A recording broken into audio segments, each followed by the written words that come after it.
8 years old with the world in our hands. 10 years later and I've changed all my plans. You lit a fire in me with just one spark. Burns the same as before you broke my heart. Funny how seasons change. Thought I'd have a boyfriend and a dog with a clever name. Funny how I'm to blame when all I did was play by every rule in your stupid game. We were gonna live together, then be neighbors with secret tunnels. We had it all mapped out. Ain't so funny now.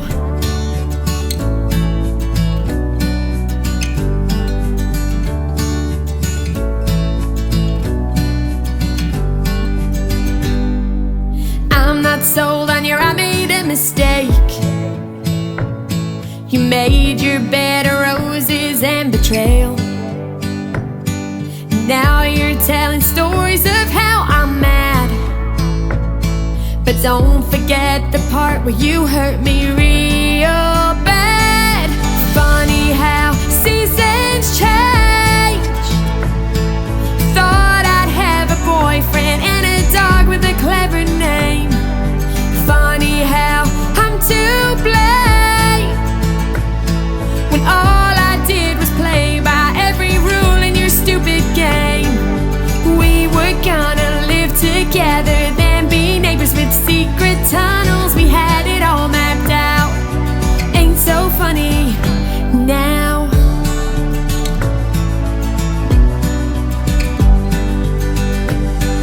Still on speed dial, I'm in denial. I forgive you, you don't have to say you're sorry. Just ignore me, we can't have a happy ending. We can't have a happy ending, yeah. Funny how seasons change.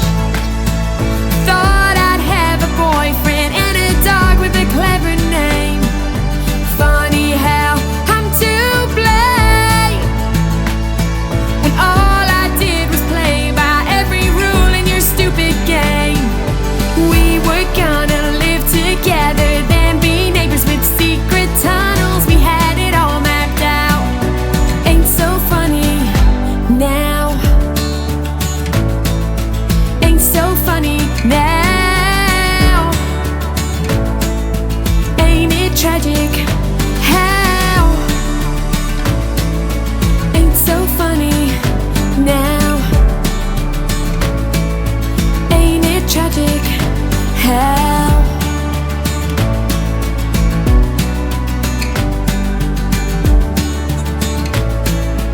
Ain't it tragic how?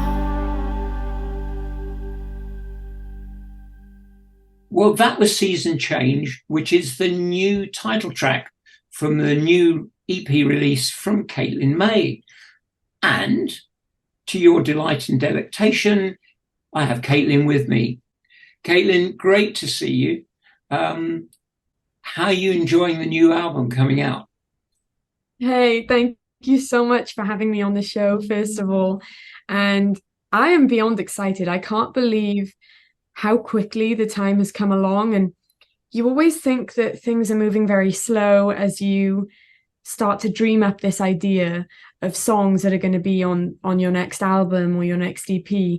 And then suddenly it hits you because it's happening and it's in the moment, and all of the work behind the scenes is suddenly paying off in the forefront. So I'm excited for the EP as a whole to release and to find out what people think.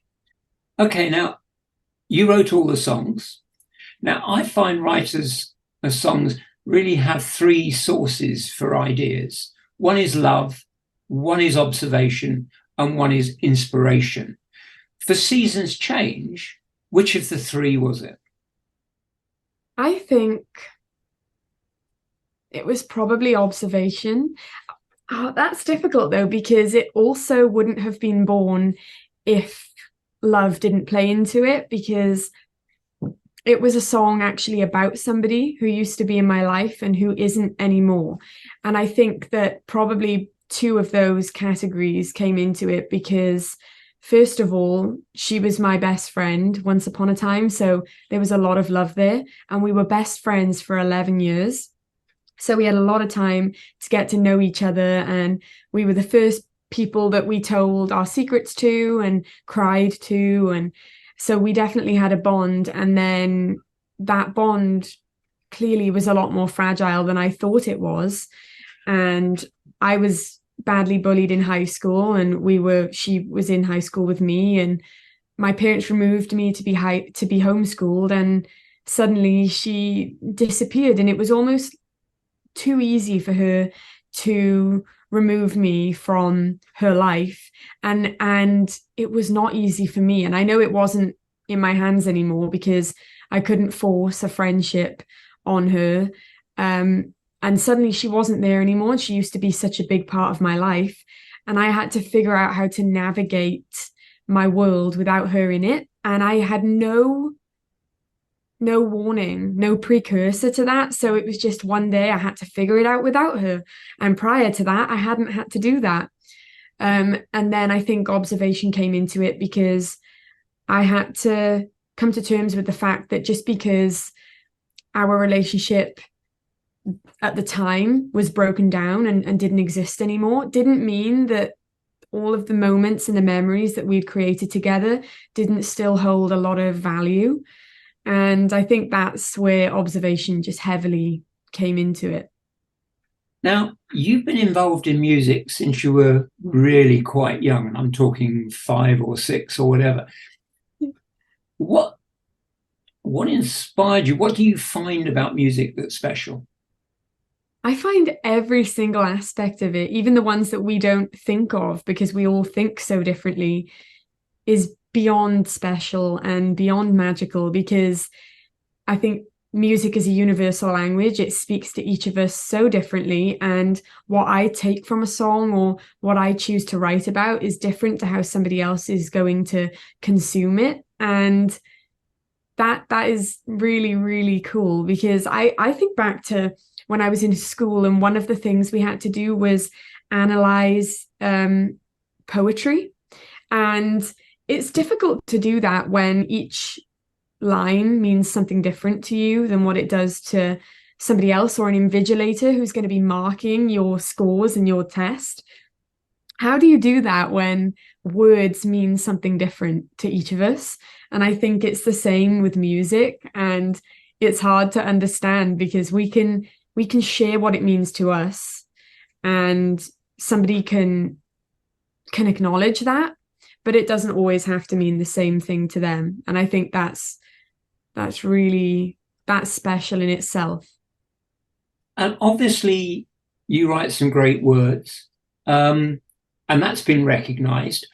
And last year you got the Gold Award for International Female Vocalist, and you got a Gold Award for Best Video of the Year. And that was from the International Singers and Songwriters Association. Now, this year you were a judge, and you also performed on the main stage. What's it like being a judge? It's almost surreal, because to think about how last year I was one of the nominees and somebody else was in my position as a judge, and listening to my music and comparing it to other music they'd heard, and then, making a final vote. It's crazy to think that I was in that seat, or that hot seat, this year. And I was honored to be able to hear everybody's music and really try and think it through and put myself almost in their head and in their shoes and think why they maybe wrote that song. And it's quite emotional too, because a lot of songs are written from very personal places, and you realize how much some people have been through, and sometimes you relate to it, and that just really, I think, is unmatched. I think it's difficult to match that to any other feeling or any other experience. So I was just honored to be able to be a judge this year, and then to play the main stage as well. And what was that experience like? it's hard to put it into words, which is kind of what I do for a living. But maybe I could write a song about it. But to sing on that stage this year and not just be on the stage to accept an award and to give a speech was surreal. It was very different actually to what it was like last year, just walking on the stage and being up there for a short time to accept the awards, and then fast forward to this year being on the stage with my full band who traveled with me. I say with me, they were in separate vehicles, but from Nashville to Atlanta was such an incredible journey, and I'm glad that it got to be more than just an acoustic performance and that I got to share it with so many people, and also with the band boys on stage. It was just beautiful. And that's a difficult gig because this isn't just your typical audience, because most of the people in the audience are singers and songwriters. That's not easy to win that crowd over. No, because they all know what it's like and know what it takes to get up on stage and perform, and they also know what it's like to do a good job and also to be in your head and think, okay, that could have gone better.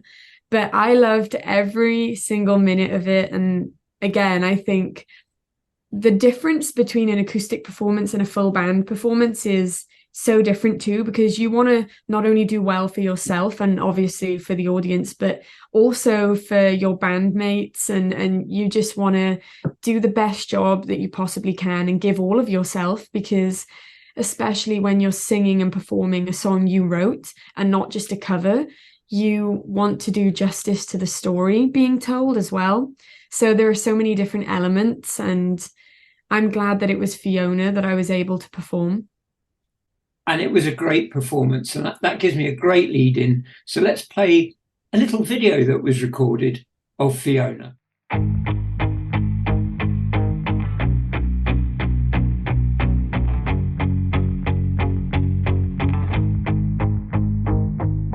Riding in on a white horse, thinking I should have stayed at home, holding on to the silent nights I spent all on my own.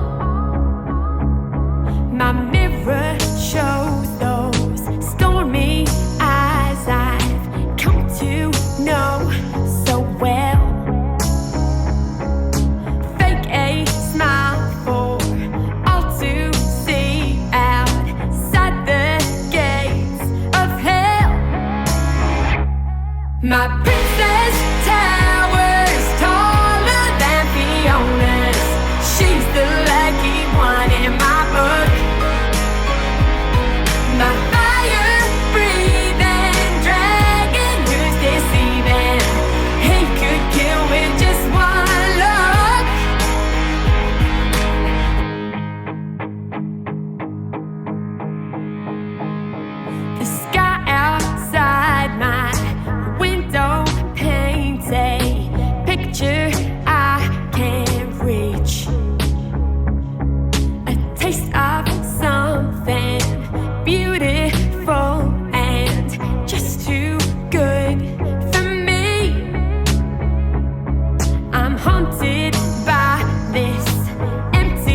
That was fantastic. What amazed me, Caitlin, is for someone so young that you can move and have such stage presence in front of your peers there. Very, very impressive.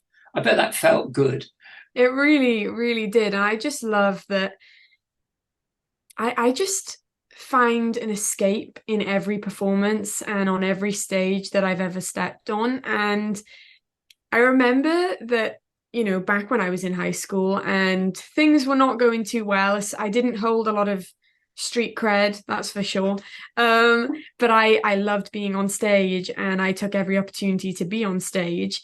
And I remember that being strange to a lot of people.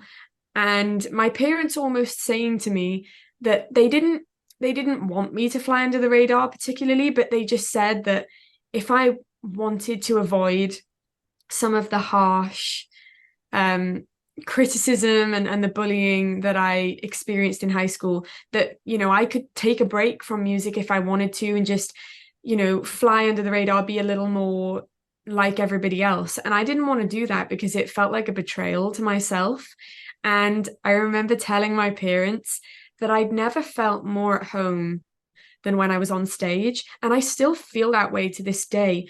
You know, I'm definitely an extrovert. So I love life. I love meeting people. And that's just at any time or stage of the day.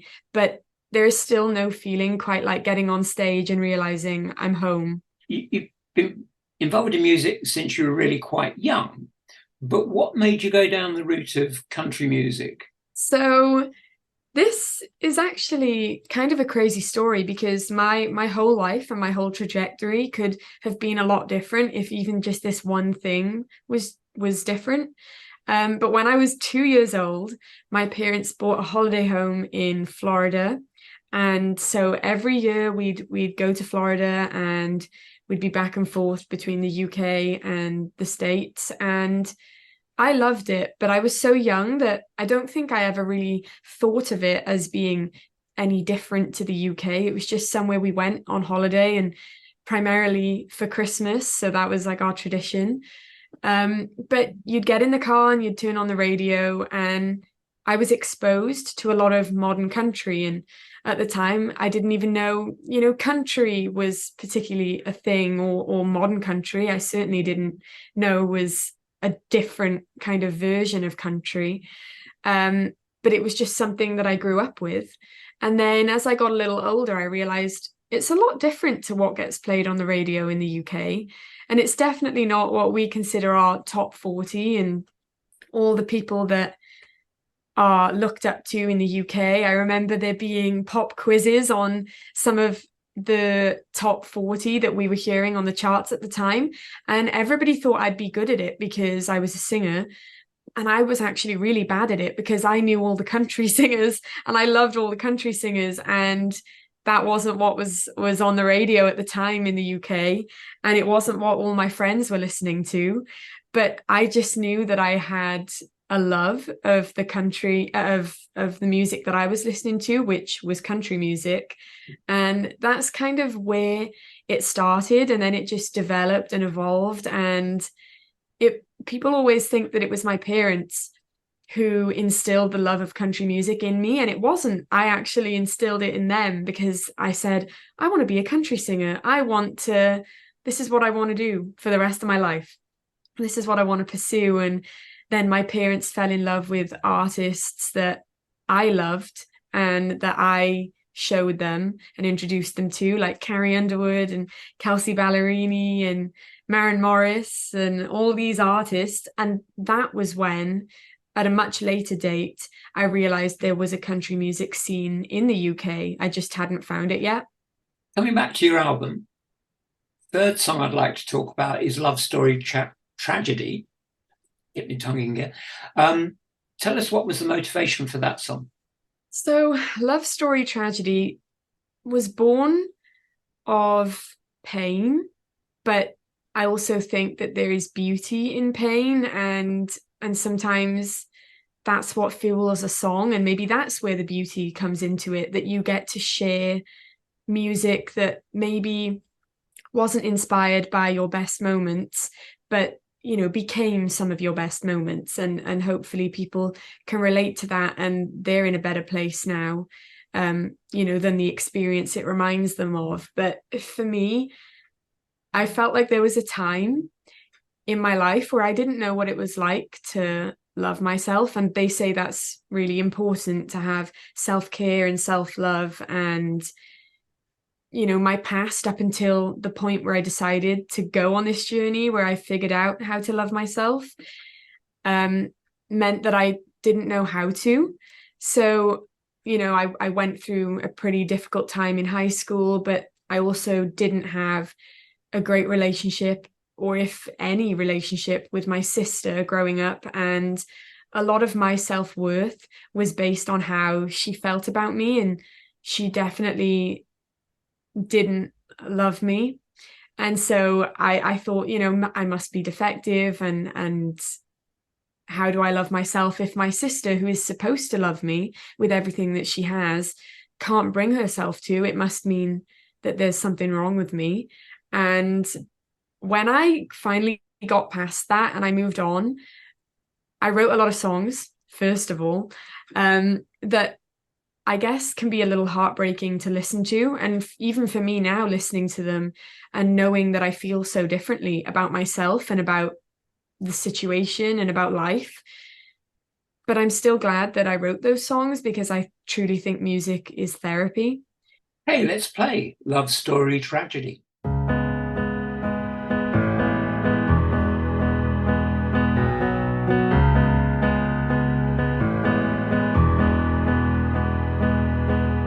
It doesn't sound like the truth, but it's me, it's not you. I was never yours.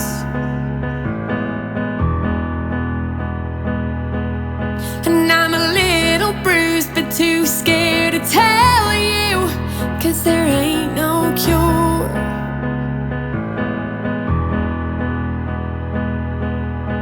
I let you in and got to thinking I can't do this again. I showed you out so all my doubts could come flooding back in. You were like a Sunday morning, you let the light in, but I'm at 3 a.m. up crying again. I can't love you and I don't love myself. It's another love story tragedy.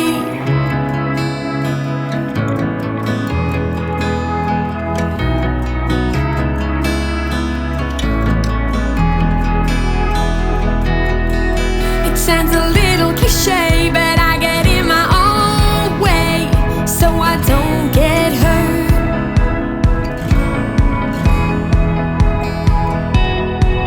I like to pick a fight first and prepare for the worst, so my bubble won't burst.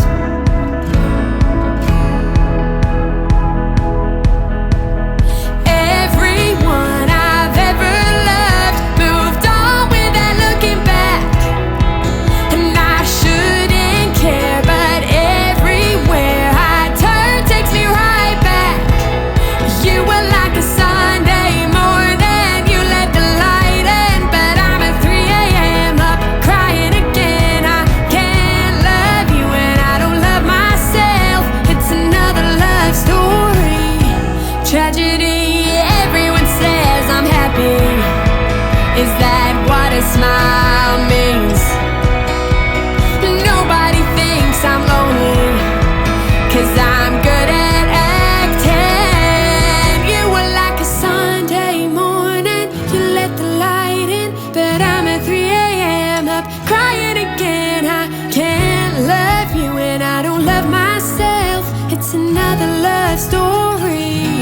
You were like a Sunday morning, you let the light in, but I'm at 3 a.m. up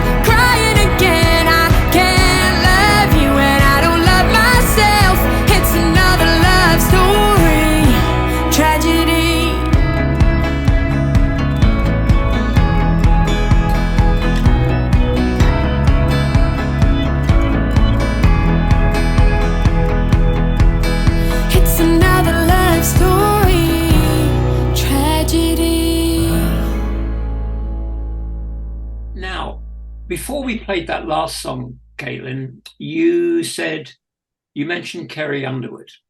Now, if I've done my research right, I would say you were a big Carrie Underwood fan. And in fact, you've performed with her. Tell me about that. So I was lucky enough to duet with Carrie on stage back in 2019. It was her first time in Wales, and it was on her Cry Pretty 360 tour. And it truly was a phenomenal experience, and one that, you know, I'll always remember and will always hold a special place in my heart. And we sang the song The Champion. So usually she has Ludacris rap in that song. So I did his rap, and then we outroed the song together vocally. So I sang after that. But it was just a crazy experience, and one that a few months prior I wouldn't have thought was on the horizon, and then suddenly it was, and I loved every minute of it. It was my largest crowd to date, and I truly hope that, you know, someday I'll be able to embark on my own headline stadium worldwide tour. But I still think that that will be a moment in time that I always come back to. Okay. Now, thing I always ask young artists is, if it doesn't work, what's plan B? Or is there a plan B?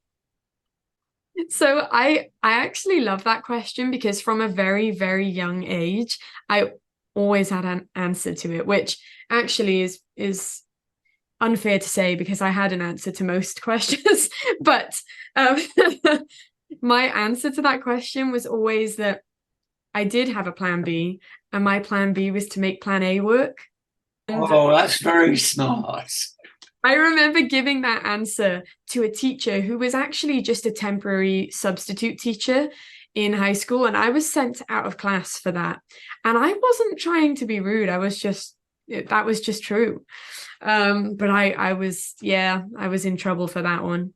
If you've sort of bullied your mum and dad into country music, who are their favourite artists? So they very much have adapted a similar taste in country music to me. So that could just be because I always have control of what plays on the Bluetooth over the radio in the car. So that could also be my fault. But I would say Carrie Underwood is way, way up there for them. And they were both at the concert when I sang with Carrie on stage, and they loved every single minute of her performance, and she really puts on a show as well. And they love that. I mean, I would say they're probably a fan of Taylor Swift's early stuff, the same way that I am, and that's what I grew up on. But my dad, he listens to different country radio stations now, like even on his phone, internet stations, and so he sometimes will bring artists to me and be like, listen to this song. This is such a cool song. And that's crazy, because it all started out, you know, in reverse with me saying, I love country music and I want to be a part of that world. And I don't know how yet, but I'm going to be. And then fast forward to now, when my dad, even when no one's around, will be listening to the country stations and falling in love with modern country, which just, I think, brings us closer. And you've travelled the world playing music. You've not just appeared in the UK, you've appeared in the States and in Nashville. You were in Italy a few weeks ago. Yeah. That's must be a great experience, playing in different countries and getting audiences around like that. It really is. And I'm somebody who likes to travel, but I'm just so grateful and blessed that music is the thing that gives me the opportunity to travel as much as I do. I know that growing up, we used to have a family holiday once a year. And I always looked forward to that. But then as I got older, it became that I was able to travel a lot more. And it was, you know I know it's my work, and it was my work that was bringing me to these places, but it doesn't feel like work. And it just feels like a once in a lifetime experience every single time that it happens. And actually, this latest festival that I played in Italy wouldn't have come into fruition if it wasn't for Nashville, because they were actually looking to bring Nashville sounds to Italy. And I did say, I'm actually from the UK, but they said, no, your sound is Nashville and we want it. So I was really grateful to be involved in that. And I traveled then to Italy from Nashville with the band and with some of the other artists. And then when we got there, we flew into Rome. We had to drive probably 3 hours by the time, well, actually it was longer because we got a little lost. Getting to the small village of Montisi, which I never would have known about if it wasn't for music and that being the thing that brought me to Italy. Because I may have gone to Italy, but I would have seen places like Rome, and just the more tourist attractions, not found this tiny little village out in the countryside.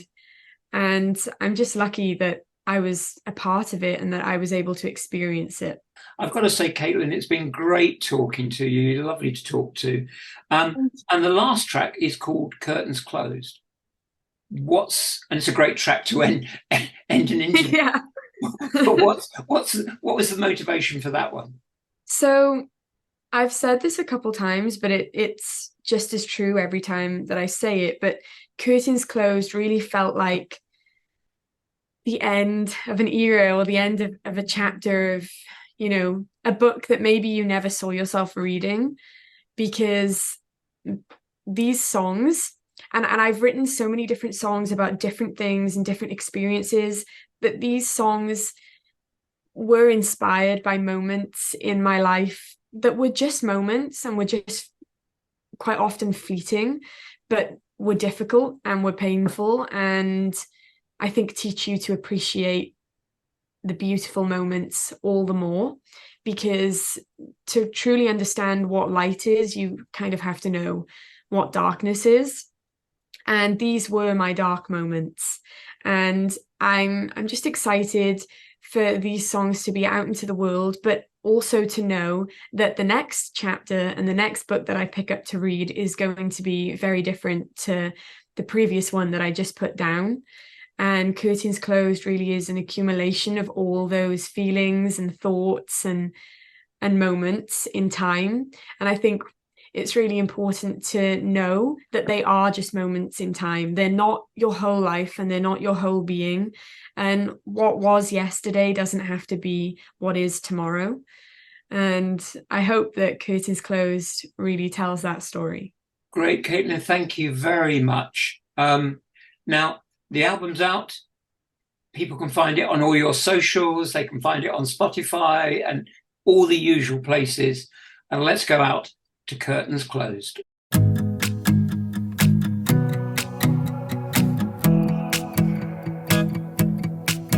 You gave up on true love, up on yourself. You don't think you need anybody else. You block those numbers on your phone. You thought they'd notice you were wrong, and now you're writing text no one will ever read. You're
curtains close.